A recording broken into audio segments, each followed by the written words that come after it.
Dans cette séance, on va résoudre des exercices concernant les leçons, le poids et la masse et l'équilibre d'un solide soumis sous l'action de deux forces. Et on commence par l'exercice numéro 1. Un corps solide homogène S se trouve en équilibre sur un plan rude incliné d'un angle alpha par rapport au plan horizontal, figure 1. G, centre de gravité des solides S. La masse des solides S est M égale 200 grammes. La question numéro 1. Donnez le bilan des forces appliquées sur le solide S et classez-les en force de contact et force à distance. La question numéro 2. Écrire la loi de la condition d'équilibre d'un corps solide soumis à l'action de deux forces. La question numéro 3. Déduire les caractéristiques de la force appliquée par le plan incliné sur le solide S. On donne G l'intensité de pesanteur égale 10 N par kg. La question numéro 4. Représentez sur la figure 1 les forces appliquées sur le solide S à l'aide de l'échelle 1 cm correspond à 1 newton. 5. On pose le solide S sur un plan lisse incliné du même angle alpha. On représente sur la figure 2 l'action des plans lisses sur le solide S par le vecteur R2. La question 5.1. Représentez sur la figure 2 le vecteur P, poids des solides S, avec la même échelle précédente. La question 5.2. L'équilibre se vérifie-t-il aussi dans ce cas? Justifiez la réponse. إذن جسم صلب متجانس S يوجد في توازن فوق مستوى خشن مائل بزاوية ألفا مع المستوى الأفقي. G مركز ثقل الجسم S وكتلة الجسم S هي M تساوي 200 جرام. السؤال الأول: أعطي جردا للقوى المطبقة على الجسم S وصنفها إلى قوى تماس وقوى عن بعد. نلاحظ أن الجسم الصلب يوجد فوق مستوى مائل، إذن فهو في تماس مع السطح فقط، وبالتالي السطح المائل يطبق قوة تماس على الجسم الصلب. وما دام التماس يتم على مساحة تشمل العديد من النقط، يعني شيئا ما مساحة كبيرة بالمقارنة مع مساحة نقطة واحدة، فإننا نقول أن السطح يطبق قوة تماس موزعة على الجسم S. نرمز لها بالمتجهة R1، c'est-à-dire le plan incliné exerce une force de contact répartie sur le solide S qu'on symbolise par le vecteur R1. كما نعلم أن الأرض تطبق قوة عن بعد على كل جسم يوجد في مجالها المغناطيسي. هذه القوة نسميها وزن الجسم ونرمز لها بالمتجهة P, c'est-à-dire le poids du corps qu'on symbolise par le vecteur P. Et on écrit le bilan des forces appliquées sur le solide S. On trouve le vecteur P, c'est-à-dire le poids du solide S, c'est une force à distance répartie. Et on trouve aussi le vecteur R1, c'est l'action des plans inclinés sur le solide S, c'est une force de contact répartie. السؤال الثاني: اكتب قانون شرط توازن جسم صلب خاضع لقوتين. لقد سبق أن درسنا أنه إذا كان جسم صلب في توازن تحت تأثير قوتين فقط، فإن لهاتين القوتين نفس خط التأثير، نفس الشدة، ومنحيين متعاكسين. Donc la loi de la condition d'équilibre d'un corps solide soumis à l'action de deux forces est: si un solide est en équilibre sous l'action de deux forces, alors ces deux forces ont même droite d'action, même intensité et des sens opposés. السؤال 3: استنتج مميزات القوة المطبقة من طرف السطح المائل على الجسم الصلب S. نعطي G شدة الثقالة تساوي 10 نيوتن par kilogramme. La force appliquée par le plan incliné sur le solide S, on a la symbolisée par le vecteur R1. Donc, les caractéristiques de la force R1 sont point d'application, droite d'action, sens et intensité. إذن يجب تحديد هذه المميزات الأربعة. pour le point d'application de la force R1 exercée par le plan incliné sur le solide S et le point M. Donc le point d'application est le point M. بالنسبة للمميزات الأخرى الثلاثة نذكر بما يلي.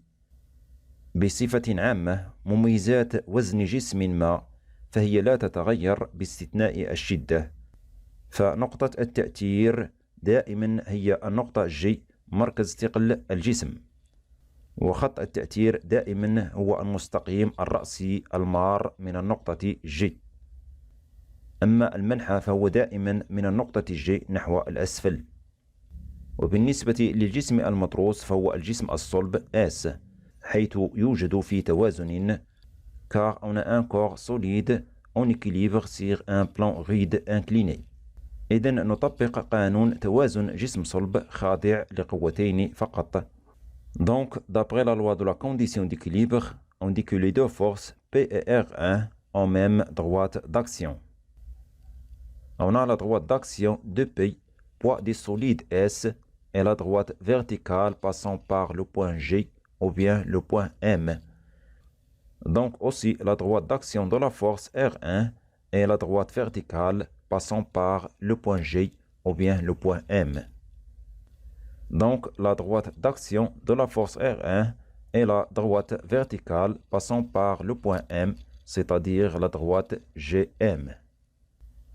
Pour le sens, on a le sens de P vers le bas. Donc le sens de R1 est vers le haut.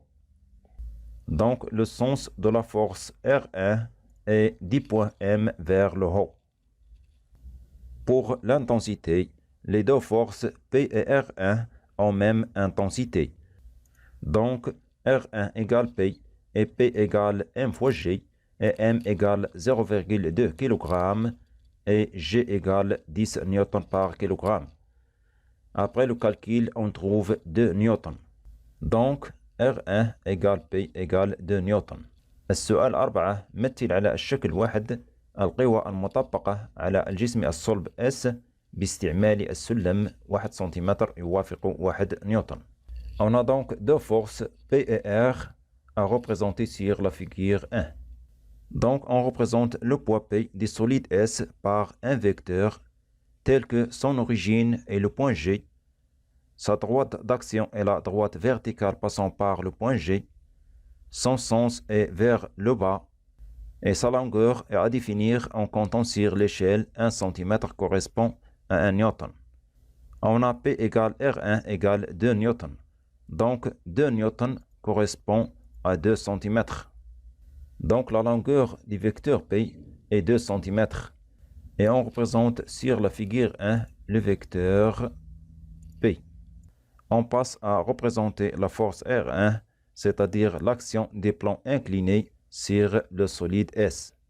بما أن الجسم الصلب S في حالة توازن تحت تأثير القوتين P و R1، فإن لهاتين القوتين P و R1 نفس خط التأثير، وهو المستقيم الرأسي المار من G و M، كما أن لهاتين القوتين P و R1 منحيين متعاكسين، لدينا P نحو الأسفل، إذن R1 نحو الأعلى. وكذلك للقوتين P و R1 نفس الشدة، يعني للمتجهتين نفس الطول، c'est-à-dire 2 cm. Et on représente donc la force R1 sur la figure 1 par un vecteur dont l'origine est le point M vers le haut de longueur de cm. C'est donc la représentation de la force R1.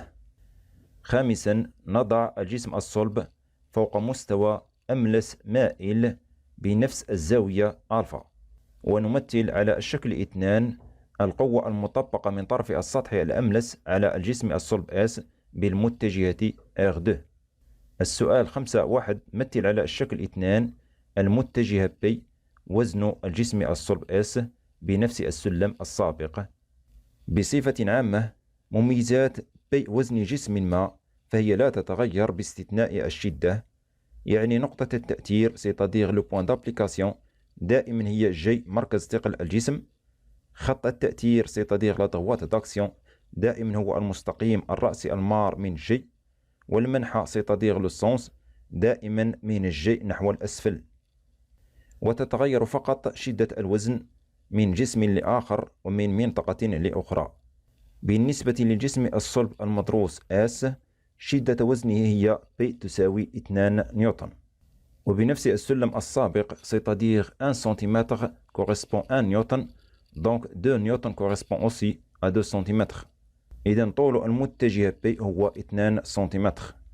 Donc on représente sur la figure 2 le vecteur P, poids du solide S, par un vecteur dont l'origine est le point G vers le bas de longueur 2 cm. Donc c'est la représentation du poids du solide S. السؤال 5.2 هل الجسم الصلب يوجد في حالة توازن؟ علل جوابك. نلاحظ أن للقوتين P و R2 نفس الشدة ما دام للمتجهتين نفس الطول، لكن ليس لهما نفس خط التأثير. إذن الجسم الصلب S في هذه الحالة لا يوجد في توازن. Et on écrit les deux forces P et R2 n'ont pas même droite d'action ou bien n'ont pas de sens opposé, donc le solide S n'est pas en équilibre. Et on passe à l'exercice numéro 2. Un astronaute sur une planète avec ses bagages. La masse des bagages est mb égale 2 kg.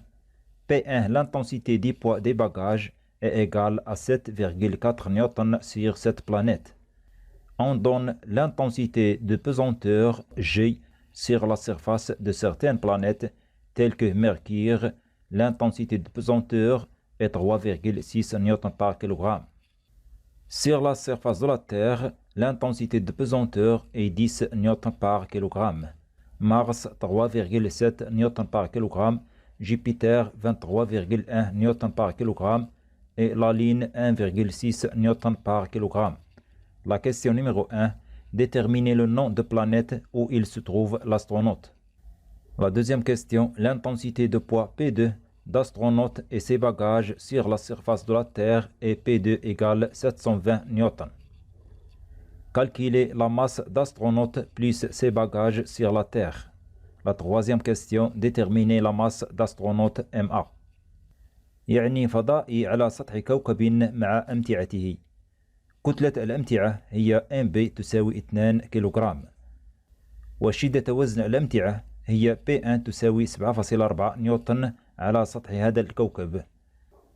نعطي شدة التقال G على سطح بعض الكواكب، مثلا كوكب المشتري شدة التقال على سطحه 3.6 نيوتن بار كيلوغرام، أما على سطح الأرض 10 نيوتن بار كيلوغرام، وشدة التقال على سطح المريخ هي 3.7 نيوتن بار كيلوغرام. بالنسبة لكوكب المشتري 23.1 نيوتن بار كيلوغرام، وشدة التقال على سطح القمر تساوي 1.6 نيوتن بار كيلوغرام. السؤال الأول. حدد اسم الكوكب الذي يوجد عليه الفضائي. En se basant sur l'intensité du poids des bagages P1 égale 7,4 Newton et la masse des bagages MB égale 2 kg, et on détermine l'intensité de la pesanteur de la planète où se trouve l'astronaute. On a la relation suivante, P1 égale MB fois G, telle que P1 l'intensité du poids des bagages, MB la masse des bagages et G l'intensité de pesanteur où se trouve l'astronaute. On a donc P1 égale MB fois G, c'est-à-dire G égale P1 sur MB.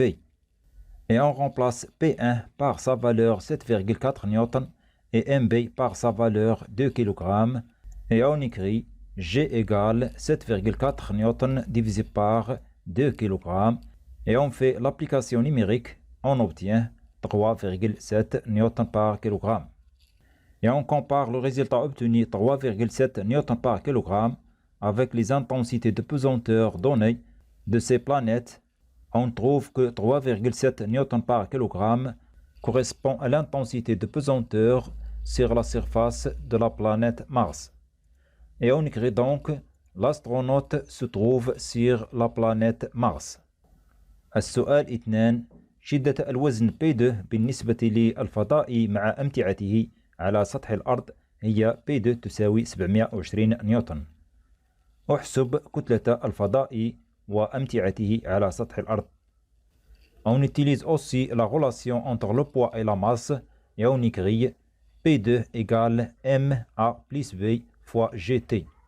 Tel que P2 c'est l'intensité de poids d'astronaute et ses bagages sur la Terre et MA plus V c'est la masse d'astronaute et ses bagages sur la Terre et GT c'est l'intensité de pesanteur sur la surface de la Terre est égale 10 newtons par kilogramme. Donc la question c'est de calculer la masse d'astronaute avec ses bagages.